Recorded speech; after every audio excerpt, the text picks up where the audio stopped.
بسم اللہ الرحمن الرحیم۔ شروع اللہ کا نام لے کر جو بڑا مہربان نہایت رحم والا ہے۔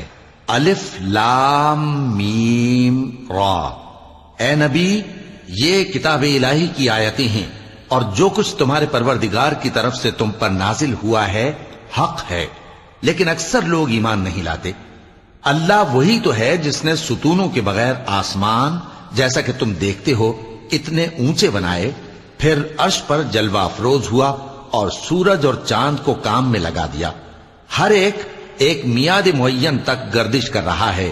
وہی دنیا کے کاموں کا انتظام کرتا ہے۔ اس طرح وہ اپنی آیتیں کھول کھول کر بیان کرتا ہے کہ تم اپنے پروردگار کے روبرو جانے کا یقین کرو۔ اور وہی ہے جس نے زمین کو پھیلایا اور اس میں پہاڑ اور دریا پیدا کیے اور ہر طرح کے میووں کی دو دو قسمیں بنائیں۔ وہی رات کو دن کا لباس پہناتا ہے۔ غور کرنے والوں کے لیے اس میں بہت سی نشانیاں ہیں۔ اور زمین میں کئی طرح کے قطعات ہیں ایک دوسرے سے ملے ہوئے، اور انگور کے باغ اور کھیتی اور کھجور کے درخت۔ بعض کی بہت سی شاخیں ہیں اور بعض کی اتنی نہیں ہوتی، باوجود کہ پانی سب کو ایک ہی ملتا ہے۔ اور ہم بعض میووں کو بعض پر لذت میں فضیلت دیتی ہیں، اور اس میں سمجھنے والوں کے لیے بہت سی نشانیاں ہیں۔ اگر تم عجیب بات سننی چاہو تو کافروں کا یہ کہنا عجیب ہے کہ جب ہم مر کر مٹی ہو جائیں گے تو کیا از سر نو پیدا ہوں گے؟ یہی لوگ ہیں جو اپنے پروردگار سے منکر ہوئے ہیں، اور یہی ہیں جن کی گردنوں میں طوق ہوں گے، اور یہی اہل دوزخ ہیں کہ ہمیشہ اس میں جلتے رہیں گے۔ اور یہ لوگ بھلائی سے پہلے تم سے برائی جلدی سے مانگتے ہیں، یعنی طالب عذاب ہیں، حالانکہ ان سے پہلے عذاب واقع ہو چکے ہیں۔ اور تمہارا پروردگار لوگوں کو باوجود ان کی بے انصافیوں کے معاف کرنے والا ہے، اور بے شک تمہارا پروردگار سخت عذاب دینے والا ہے۔ اور کافر لوگ کہتے ہیں کہ اس پیغمبر پر اس کے پروردگار کی طرف سے کوئی نشانی کیوں نازل نہیں ہوئی؟ اے نبی، تم تو صرف خبردار کرنے والے ہو، اور ہر ایک قوم کے لیے رہنما ہوا کرتا ہے۔ اللہ ہی اس بچے سے واقف ہے جو عورت کے پیٹ میں ہوتا ہے، اور وہی پیٹ کے سکڑنے اور بڑھنے سے بھی واقف ہے، اور ہر چیز کا اس کے ہاں ایک اندازہ مقرر ہے۔ وہ چھپی اور ظاہر چیزوں کا جاننے والا ہے، سب سے بزرگ ہے، عالی رتبہ ہے۔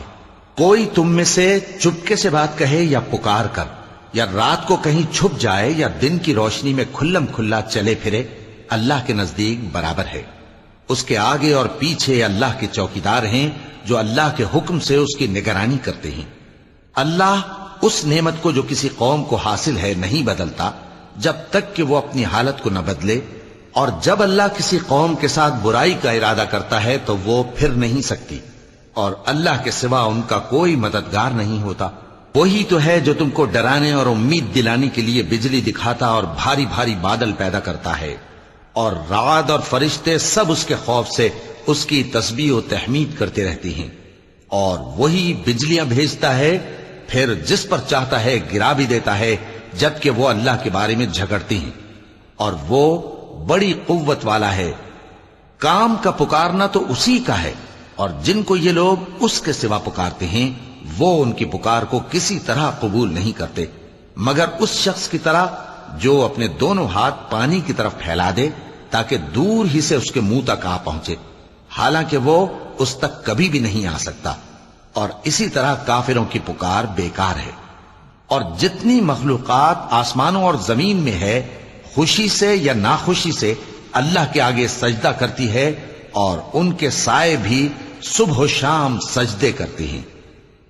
چونکہ آیت سجدہ تلاوت کی گئی ہے، لہذا سامعین پر سجدہ واجب ہے۔ ان سے پوچھو کہ آسمانوں اور زمین کا پروردگار کون ہے؟ تم ہی کہہ دو کہ اللہ۔ ان سے کہو کہ کیا تم نے اللہ کو چھوڑ کر ایسے لوگوں کو کارساز بنایا ہے جو خود اپنے نفع و نقصان کا بھی اختیار نہیں رکھتے؟ کہو کیا اندھا اور آنکھوں والا برابر ہیں، یا اندھیرا اور اجالا برابر ہو سکتا ہے؟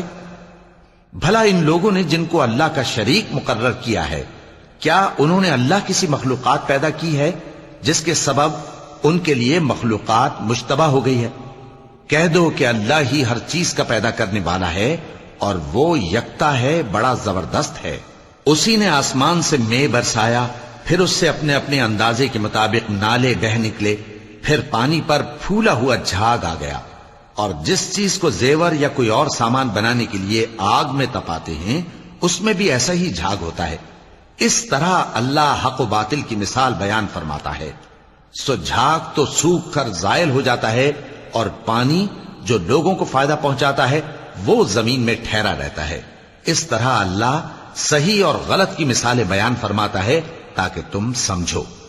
جن لوگوں نے اللہ کے حکم کو قبول کیا ان کی حالت بہت بہتر ہوگی، اور جنہوں نے اس کو قبول نہ کیا اگر روئے زمین کے سب خزانے ان کے اختیار میں ہوں تو وہ سب کے سب اور ان کے ساتھ اتنے ہی اور نجات کے بدلے میں صرف کر ڈالیں، مگر نجات کہاں؟ ایسے لوگوں کا حساب بھی برا ہوگا اور ان کا ٹھکانہ بھی دوزخ ہے، اور وہ بری جگہ ہے۔ بھلا جو شخص یہ جانتا ہے کہ جو کچھ تمہارے پروردگار کی طرف سے تم پر نازل ہوا ہے حق ہے، وہ اس شخص کی طرح ہے جو اندھا ہے، اور سمجھتے تو وہی ہیں جو عقل مند ہیں، جو اللہ کے عہد کو پورا کرتے ہیں اور قول و قرار کو نہیں توڑتے، اور جن رشتوں کے جوڑے رکھنے کا اللہ نے حکم دیا ان کو جوڑے رکھتے، اور اپنے پروردگار سے ڈرتے رہتے اور برے حساب سے خوف رکھتے ہیں، اور جو اپنے پروردگار کی خوشنودی حاصل کرنے کے لیے مصائب پر صبر کرتے ہیں اور نماز پڑھتے ہیں، اور جو مال ہم نے ان کو دیا ہے اس میں سے پوشیدہ اور ظاہر خرچ کرتے ہیں اور نیکی سے برائی کو دور کرتے ہیں، یہی لوگ ہیں جن کے لیے عاقبت کا گھر ہے، یعنی ہمیشہ رہنے کے باغات جن میں وہ داخل ہوں گے، اور ان کے باپ دادوں اور بیویوں اور اولاد میں سے جو نیکوکار ہوں گے وہ بھی بہشت میں جائیں گے، اور فرشتے بہشت کے ہر ایک دروازے سے ان کے پاس آئیں گے اور کہیں گے تم پر سلام ہو، یہ تمہاری ثابت قدمی کا بدلہ ہے، اور عاقبت کا گھر خوب گھر ہے۔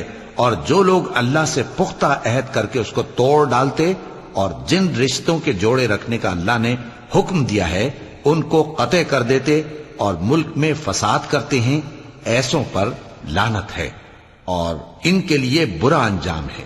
اللہ جس کا چاہتا ہے رزق فراخ کر دیتا ہے اور جس کا چاہتا ہے تنگ کر دیتا ہے، اور کافر لوگ دنیا کی زندگی پر خوش ہو رہے ہیں، اور دنیا کی زندگی آخرت کے مقابلے میں بہت تھوڑا سامان ہے۔ اور کافر کہتے ہیں کہ اس پیغمبر پر اس کے پروردگار کی طرف سے کوئی نشانی کیوں نازل نہیں ہوئی؟ کہہ دو کہ اللہ جسے چاہتا ہے گمراہ کرتا ہے، اور جو اس کی طرف رجوع ہوتا ہے اس کو اپنی طرف کا رستہ دکھاتا ہے، یعنی ان کو جو ایمان لاتے اور جن کے دل اللہ کی یاد سے آرام پاتے ہیں ان کو۔ اور سن رکھو کہ اللہ کی یاد سے ہی دل آرام پاتے ہیں۔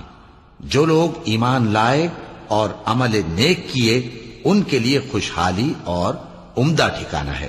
جس طرح ہم پہلے پیغمبر بھیجتے رہے ہیں اسی طرح اے نبی ہم نے تم کو اس امت میں جس سے پہلے بہت سی امتیں گزر چکی ہیں بھیجا ہے، تاکہ تم ان کو وہ کتاب جو ہم نے تمہاری طرف بھیجی ہے پڑھ کر سنا دو۔ اور یہ لوگ رحمان کو نہیں مانتے۔ کہہ دو وہی تو میرا پروردگار ہے، اس کے سوا کوئی معبود نہیں، میں اسی پر بھروسہ رکھتا ہوں اور اسی کی طرف رجوع کرتا ہوں۔ اور اگر کوئی قرآن ایسا ہوتا کہ اس کی تاثیر سے پہاڑ چل پڑتے یا زمین پھٹ جاتی یا مردوں سے کلام کر سکتے تو کیا یہ لوگ ایمان لے آتے؟ بات یہ ہے کہ سب باتیں اللہ کے اختیار میں ہیں، تو کیا مومنوں کو اس سے اطمینان نہیں ہوا کہ اگر اللہ چاہتا تو سب لوگوں کو ہدایت کے رستے پر چلا دیتا؟ اور کافروں پر ہمیشہ ان کے اعمال کے بدلے آفت آتی رہے گی یا ان کے مکانات کے قریب نازل ہوتی رہے گی یہاں تک کہ اللہ کا وعدہ آ پہنچے۔ بے شک اللہ وعدہ خلاف نہیں کرتا۔ اور تم سے پہلے بھی رسولوں کے ساتھ تمسخر ہوتے رہے ہیں، تو میں نے کافروں کو مہلت دی، پھر میں نے ان کو پکڑ لیا، سو دیکھ لو کہ میرا عذاب کیسا رہا۔ تو کیا وہ جو ہر شخص کے اعمال کا نگراں و نگہبان ہے وہ بتوں کی طرح بے علم و بے خبر ہو سکتا ہے؟ اور ان لوگوں نے اللہ کے شریک مقرر کر رکھے ہیں، ان سے کہو کہ ذرا ان کے نام تو لو۔ کیا تم اسے ایسی چیزیں بتاتے ہو جو روئے زمین پر ہیں اور اسے معلوم نہیں، یا تم لوگ محض سطحی بات کی تقلید کرتے ہو؟ اصل یہ ہے کہ کافروں کو ان کے فریب خوبصورت معلوم ہوتے ہیں اور وہ ہدایت کے رستے سے روک لیے گئے ہیں، اور جسے اللہ گمراہ رہنے دے اسے کوئی ہدایت کرنے والا نہیں۔ ان کو دنیا کی زندگی میں بھی عذاب ہے اور آخرت کا عذاب تو بہت ہی سخت ہے، اور ان کو اللہ کے عذاب سے کوئی بھی بچانے والا نہیں۔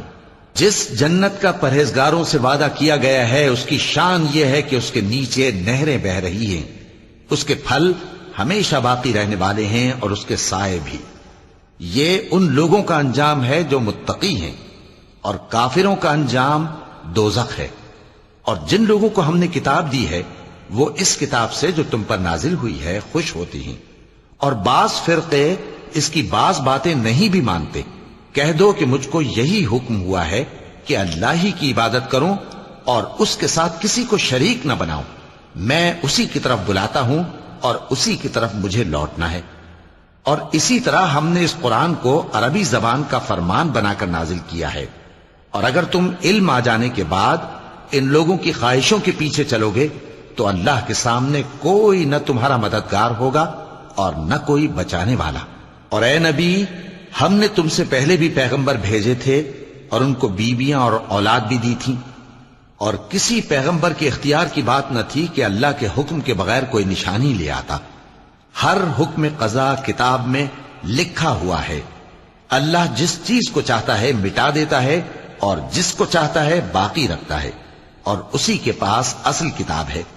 اور اگر ہم کوئی عذاب جس کا ان لوگوں سے وعدہ کرتے ہیں تمہیں دکھائیں، یعنی تمہارے روبرو ان پر نازل کریں، یا تمہاری مدت حیات پوری کر دیں، یعنی تمہارے انتقال کے بعد عذاب بھیجیں، تو تمہارا کام ہمارے احکام کا پہنچا دینا ہے اور ہمارا کام حساب لینا ہے۔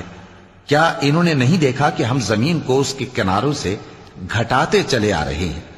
اور اللہ جیسا چاہتا ہے حکم کرتا ہے، کوئی اس کے حکم کا رد کرنے والا نہیں، اور وہ جلد حساب لینے والا ہے۔ جو لوگ ان سے پہلے تھے وہ بھی بہتیری تدبیریں کرتے رہے ہیں، سو تدبیر تو سب اللہ ہی کی ہوتی ہے۔ ہر شخص جو کچھ کر رہا ہے اللہ اسے جانتا ہے، اور کافر جلد معلوم کر لیں گے کہ آخرت میں اچھا انجام کس کے لیے ہوتا ہے۔